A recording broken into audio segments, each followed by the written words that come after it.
Dhanush sir గురించి ఏం చెప్పాలి, మీరు అడగండి. ఏదో వచ్చాం సార్. అంటే ధనుష్ సార్ మా అందరికీ కూడా ఆన్ స్క్రీన్ బాగా తెలుసు, ఆయన పర్ఫార్మెన్స్ గురించి అంతా. ఆఫ్ స్క్రీన్ ఏదైనా మీ మధ్యలో జరిగిన బీటీఎస్ మూమెంట్స్ ఏమైనా ఉంటే షేర్ చేయండి సార్. మీరు డైరెక్టరు, ఆయన డైరెక్టరు. మిమ్మల్ని ఎలా ఎప్పుడు చెప్పాను నేను చిన్నప్పటి నుంచి.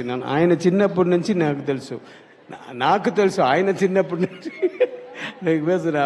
ఆయన ఫాదర్ తోటి ఫ్రెండ్ నేను. So dedicated to the core. Yeah, so much of is a man who lives for cinema. Yesterday also in the function in Coimbatore he told, I will not see this side, that side, like a horse. What is that? ఇలా గంతలు కట్టేసినట్టు. అలాగా వెళ్తాను. ఏమి నేను disturb అవను. ఎవరు నా disturb చేయలేరు, ఆయన డిస్టర్బ్ చేయలేరు.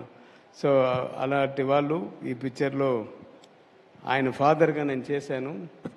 So thank you Dhanush for accepting this.